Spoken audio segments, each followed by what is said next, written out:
నాన్వేష్ Instagram close అవ్వడం మనం చూసాం. హైదరాబాద్ పోలీసులు మెటాకి కంప్లైంట్ చేయడం, ఈ నేపథ్యంలో ఇన్స్టాగ్రామ్లో ఫాలోవర్స్ జీరో అవడాన్ని మనం చూసాం. 1.3 మిలియన్ ఫాలోవర్స్, 13 లక్షల మంది ఇప్పుడు జీరో అయిపోయారు. కాంటెంట్ అంతా డిలీట్ అయిపోయింది. మనందరికీ తెలిసి ఎంత పెద్ద గొడవ జరిగిందో, తర్వాత ఏమేమి జరిగాయి అనేది మనం చూసాం. ఇప్పుడు ఫైనల్గా there is some impact. Karate Kalyani ఏమో నేను ఇచ్చిన కంప్లైంట్ వల్లే ఇదంతా జరిగింది, నెక్స్ట్ యూట్యూబ్ ఛానల్ను కూడా నేను క్లోజ్ చేపిస్తాను అని చెప్పి చెప్తున్నారు. ఈ విషయానికి సంబంధించి భిన్న అభిప్రాయాలు, చాలామంది సంతోషం వ్యక్తం చేస్తున్నారు. ఇప్పటికైనా అన్వేష్కి తగిన శాస్తి జరిగింది అని చెప్పి కొంతమంది అంటున్నారు. కొంతమంది ఏమో అతని జీవనాధారం మీద ఇలా ఇంపాక్ట్ చూపించడం కరెక్ట్ కాదేమో అని మరికొంతమంది అంటున్నారు. ఎవరి అభిప్రాయాలు వాళ్ళకు ఉన్నాయి. అన్వేష్ దీనికి సంబంధించి ఇంతవరకు రెస్పాన్స్ అయినట్లుగా కనిపించడం లేదు. రెస్పాండ్ అయినట్లుగా, ఒకవేళ రెస్పాండ్ అయినట్లు నాకైతే ఇప్పటి వరకు ఎలాంటి సమాచారం లేదు. సో అయితే ఎలా రెస్పాండ్ అవుతాడు అనేది కూడా చూడాలి. ఖచ్చితంగా కొన్నేళ్ల పాటు కష్టపడి బిల్డ్ చేసుకున్నటువంటి ఒక సిస్టమ్ ఇన్స్టాగ్రామ్ అండ్ ఇటు సోషల్ మీడియా మొత్తం ఓవరాల్గా, యూట్యూబ్ అయినా ఇన్స్టాగ్రామ్ అయినా ఏదైనా సరే. సో ఇన్నేళ్ళు కష్టపడి ఇంతమంది ఫాలోవర్స్ని తెప్పించుకోవడం అనేది సాధారణ విషయం కాదు. ఖచ్చితంగా ఓ 10,000 మంది 20 మంది ఫాలోవర్స్ రావడానికే నానా కష్టాలు పడుతున్నారు. ఇవాళ రేపు ఇన్స్టాగ్రామ్లో చాలామంది డాన్సులు చేసి, లేదంటే రకరకాల క్రియేటివ్ వీడియోస్ చేసి, జోక్స్ చేసి చాలా కష్టపడితేనే కొద్దిగా ఫాలోవర్స్ వస్తున్నారు. అలాంటిది మోర్ దాన్ 1 మిలియన్ ఫాలోవర్స్ రావడం అనేది ఖచ్చితంగా చాలా గొప్ప విషయమే. కానీ ఇప్పుడంతా పూర్తిగా జీరో అయిపోవడం అనేది కూడా సాధారణమైన దెబ్బ కాదు. అది ఖచ్చితంగా సాధారణమైనటువంటి దెబ్బ కాదు. ఖచ్చితంగా ఇన్నేళ్ల కృషి గంగపాలైపోయింది. ఒక మాటలో చెప్పాలంటే బూడిదలో పోసిన పన్నీరు అంటారు కదా, అలా అయిపోయింది. So what is going to do now? ఇది ఖచ్చితంగా ఒక దెబ్బే. బట్ స్టిల్ యూట్యూబ్ ఉంది. మెజారిటీ ఇన్కమ్ అంతా యూట్యూబ్ నుంచే వస్తుంది. ఎందుకంటే ఐఎమ్ సారీ ఎందుకంటే ఇన్స్టాగ్రామ్లో అతనేం పెద్దగా ప్రమోషన్స్ చేయడు కాబట్టి, ఈ గేమింగ్ యాప్స్ లాంటివి కానీ ఇంకోటి ప్రమోషన్స్ ఎప్పుడు తను చేయడు. బయట కేవలం తన వీడియోల మీద ఎక్కువగా ఆధారపడుతూ ఉంటాడు కాబట్టి ఇప్పుడు ఇన్స్టాగ్రామ్ మీద పెద్దగా ఇన్కమ్ వచ్చేది లేదు. కానీ యూట్యూబ్ వీడియోస్ ప్రమోషన్స్కి, వ్యూస్ పెరగడానికి అవి చాలా ఉపయోగపడతాయి. షార్ట్స్ పెట్టుకోవడానికైనా సరే, లేదంటే ఏదో ఒక విషయం గురించి అతను మాట్లాడడానికైనా, అతను ఒపీనియన్స్ ఎక్స్ప్రెస్ చేయడానికైనా, కనెక్టెడ్గా ఉండడానికి ఇన్స్టాగ్రామ్ అనేది చాలా ఉపయోగపడుతుంది. అతను ఒక వీడియో చేస్తే ఆ వీడియో పెట్టాడని తెలియడానికైనా అది చాలా ఉపయోగం కదా. సో ఇప్పుడు ఇవన్నీ పోయాయి. ఈ కనెక్షన్ అనేది మిస్ అయింది. బట్ స్టిల్ ఇన్కమ్ అయితే ఇప్పటికిప్పుడు పూర్తిగా పోదు. తగ్గుతుందేమో, పూర్తిగా పోయే పరిస్థితి అయితే కాదు. He can survive and maybe తిరిగి మళ్ళీ అతను పెంచుకోవచ్చేమో, మళ్ళీ సబ్స్క్రైబర్స్ని పెంచుకోవడానికి కూడా అవకాశం ఉండొచ్చేమో. కానీ అసలు యూట్యూబ్ ఛానల్ కూడా లేకపోతే, ఇదే అతిపెద్ద ప్రశ్న. యూట్యూబ్ ఛానల్ కూడా ఒకవేళ పోతే పరిస్థితి ఏంటి? విదేశాల్లో ఉండి నేను ఇదిగో నెలకు 16 లక్షలు సంపాదించాను, నెలకు 20 లక్షలు సంపాదించానని చెప్పి వ్యక్తికి ఏ యూట్యూబ్ మీద ఆధారపడైతే సంపాదించాడో అదే యూట్యూబ్ అనేది లేకపోతే, అదే అతని జీవితం, అదే అతని జీవనాధారం, అదే లేకపోతే, సో ఇప్పుడు ఇలాంటి కొన్ని అంచనాలు మనం వింటున్నాం. కరాటే కళ్యాణి అదే అంటున్నారు, ఇదే విషయాన్ని చెప్తున్నారు. ఇప్పుడు ఇన్స్టాగ్రామ్ అయిపోయింది, ఇక నెక్స్ట్ యూట్యూబే అని చెప్తున్నారు. చాలామంది హిందువులు కోరుకుంటున్నారు కూడా, క్లోజ్ అవ్వాలి నిజంగానే అతనికి అని చెప్పేసి చాలామంది కంప్లైంట్ చేయడాన్ని మనం చూసాం. మా మనోభావాలు దెబ్బతీసి కనీసం సారీ చెప్పకుండా ఇష్టం వచ్చినట్లుగా మాట్లాడి, చాలామంది దృష్టిలో అతను చాలా పొగరుగా బిహేవ్ చేశాడని చెప్పి అనుకుంటున్నారు. అతనికి ఇలా జరగాల్సిందే అని చెప్పి అనుకుంటున్నారు. అఫ్కోర్స్ అయ్యో పాపం అనేవాళ్ళు కూడా చాలామంది ఉన్నారు, లేకపోలేదు. పాపం అతని పొట్టగొట్టడం ఎందుకు అనేవాళ్ళు ఉన్నారు. So what do you think? మీకేమనిపిస్తుంది? యూట్యూబ్ ఛానల్ కూడా క్లోజ్ అయ్యే అవకాశం ఉందా? ఎందుకంటే ఏదైనా హేట్ స్పీచ్ లాంటివి ఇలాంటివి ఏదైనా ఉంటే ఆ పర్టికులర్ వీడియోస్ని సహజంగా డిలీట్ చేస్తూ ఉంటారు. రెగ్యులర్ రిపోర్ట్స్ కొట్టినా, లేకపోతే ఇంకేమైనా ఇల్లీగల్ అంశాలకు సంబంధించి ఏమైనా యాక్టివిటీస్ ఉన్నా, లేకపోతే వైలెన్స్ని ఎంకరేజ్ చేసేటువంటి కంటెంట్ ఉన్నా సరే కంప్లైంట్స్ ఏదైనా వస్తే ఖచ్చితంగా క్లోజ్ చేసే అవకాశాలు ఉంటాయి. డూ యూ థింక్ హిందువుల గురించి, హిందూ దేవీ దేవతల గురించి అన్వేష్ చేసినటువంటి కామెంట్స్ కానీ, లేకపోతే సారీ చెప్పాలన్న డిమాండ్కి అతను రెస్పాండ్ అయిన తీరు కానీ చివరికి అతని యూట్యూబ్ ఛానల్ను కూడా క్లోజ్ చేసే స్థాయి వరకు తీసుకెళ్తుందని మీరు అనుకుంటున్నారా? ఎందుకంటే ఇన్స్టాగ్రామ్ క్లోజ్ అవుతుందని ఎవరూ అనుకోలేదు. ఖచ్చితంగా ఇది చాలా పెద్ద దెబ్బ అన్వేష్కి. అలాంటిది ఇప్పుడు నెక్స్ట్ యూట్యూబ్ ఛానల్ టార్గెట్ అయినట్లుగా కనపడుతుంది. కళ్యాణి ఇదే విషయాన్ని చెప్తున్నారు. ఇంకా చాలామంది కంప్లైంట్స్ ఇస్తున్నట్లుగా కూడా తెలుస్తుంది, ఇస్తామని కూడా చెప్తున్నారు. ఈ ఇన్స్టాగ్రామ్ క్లోజ్ అయింది కదా, యూట్యూబ్ని కూడా క్లోజ్ చేయించాలని చెప్పి అనుకుంటున్నారు. సో వాట్ ఈజ్ ఈ డూయింగ్ నౌ? ఏదైనా రెస్పాండ్ అయ్యాడా, అవుతారా అనేది ఇంకా తెలీదు. ఒకవేళ అయితే ఎలా అవుతారు? ఇప్పుడు కూడా అలాంటి రెస్పాన్సే వస్తుందా? గతంలో సారీ చెప్పినట్లుగానే చెప్పి చెప్పకుండా చెప్తారా, లేకపోతే ఈసారి ఏమైనా కొంచెం దారికి వస్తారా? చాలామంది ఎక్స్పెక్ట్ చేస్తున్నట్లుగా ఒక proper sorry can solve all this. A proper sorry. గతంలో కూడా మనం డిస్కస్ చేసాం. తప్పు చేసిన వాడు నన్ను క్షమించండి అని మనస్ఫూర్తిగా అడిగితే తెలుగు ప్రజలు, హిందువులు ఖచ్చితంగా క్షమిస్తారు. నేను హిందువులని ఎందుకు మెన్షన్ చేస్తున్నానంటే హిందూ దేవీ దేవతల విషయంలోనే ఈ గొడవంతా మొదలైంది కాబట్టి ఖచ్చితంగా క్షమిస్తారు. క్షమించగలిగినటువంటి గొప్ప గుణం ఉంది.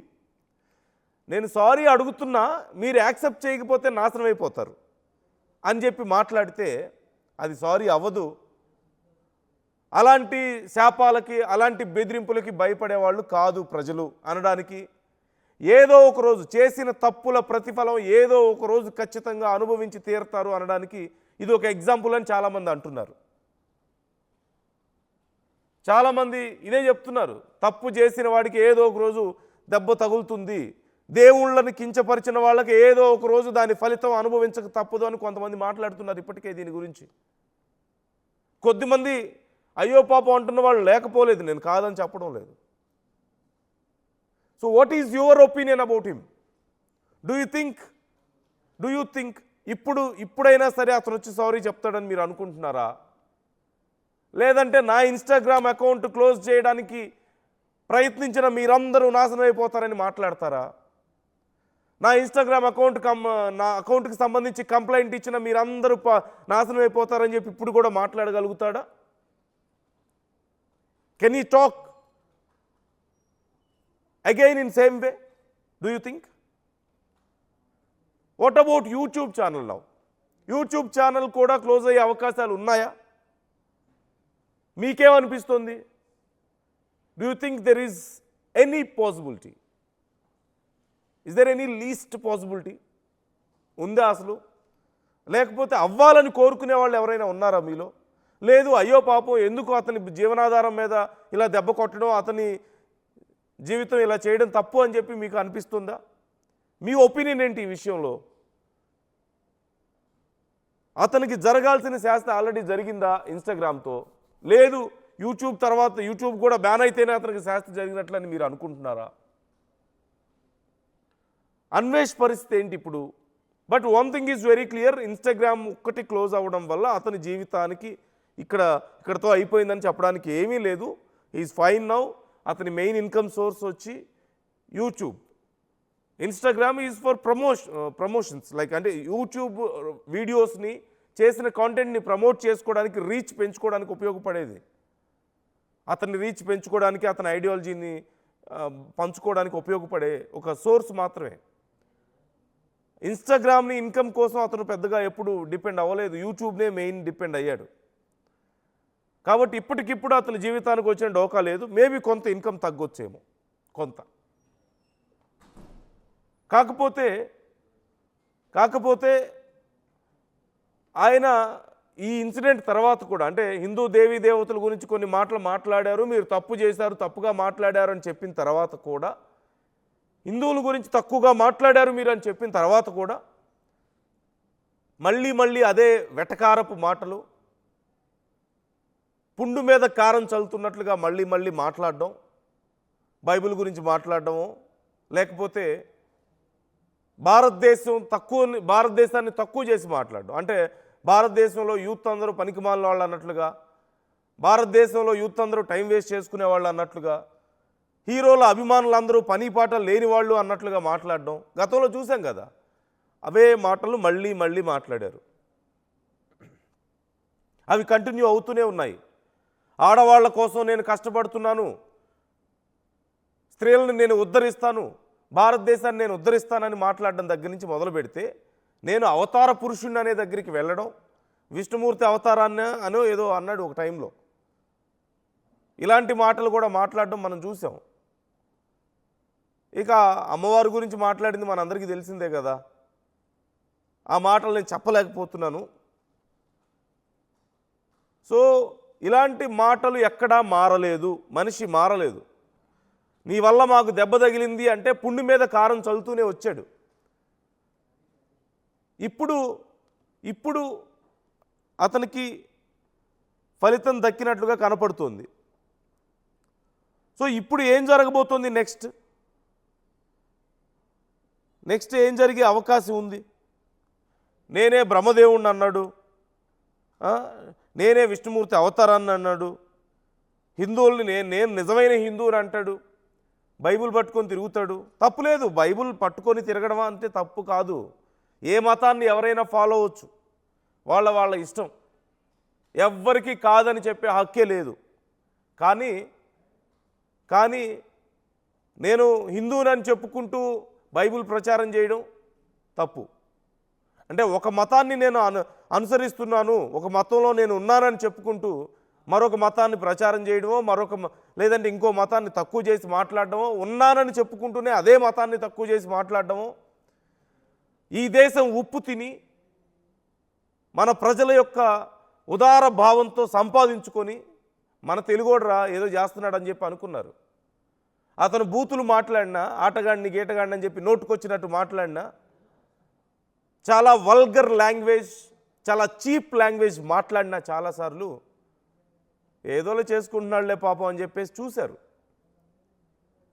ఎందుకంటే ఆ మాత్రం వీడియోలు ఎక్కడ దొరక్కేం కాదు. యూట్యూబ్లోకి వెళ్తే అంతకంటే గొప్ప కాంటెంట్తో, అంతకంటే గొప్ప విజువల్స్తో, అంతకంటే గొప్ప క్లారిటీతో చాలా వీడియోలు ఉంటాయి.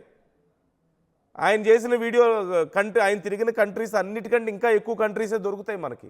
ఇంకా గొప్పగా ఎక్స్ప్లోర్ చేస్తున్న వాళ్ళు చాలామంది ఉన్నారు. ఆయన ఏదో పెద్ద ఎక్కడా లేని కంటెంట్ ఏదో తీసుకొచ్చి పెట్టాడని జనం చూడలేదు. ఏదో మన నేటివ్ లాంగ్వేజ్ కనెక్ట్ అవుతుంది, మనలాంటోడే వీడు కూడా. అంటే చాలామంది ఏమనుకున్నారంటే, అరే మనలాంటోడే వీడు కూడా, వాడు తిరుగుతున్నాడు కదా అని ఇంట్రెస్టింగ్గా చూశారు. వీడేడో మన భాషే మాట్లాడుతున్నాడు కదా అని ఇంట్రెస్టింగ్గా చూశారు. చాలామంది సామాన్యులు అనుకుంటారు కదా తిరగాలి ప్రపంచ దేశాలని, కొంచెం ఆ ఫ్లేవర్ కనిపించింది. ఒక సామాన్యుడు వెళ్ళి తిరుగుతుంటే తమను తాము ఎక్కడో ఒక చోట కనెక్ట్ చేసుకోగలిగారు. దాన్ని అడ్వాంటేజ్ తీసుకొని ఏదో ఇక నన్ను మించిన వాడు లేడు, ఇన్ని ప్రపంచ దేశాలు తిరిగాను, నాకంటే తెలివి కలవాడు లేడు, నాకంటే జ్ఞానం ఎవరికి లేదు అని మతాల గురించి, మన దేవతల గురించి, మన దేవుళ్ళ గురించి, మన దేశం గురించి తక్కువ చేసి మాట్లాడడం ఎక్కువ. ఎస్పెషల్లీ భారతదేశం అనేది వేస్ట్ అని చెప్పి ఎన్నోసార్లు మాట్లాడాడు. అసలైన తొలి వెలుగు.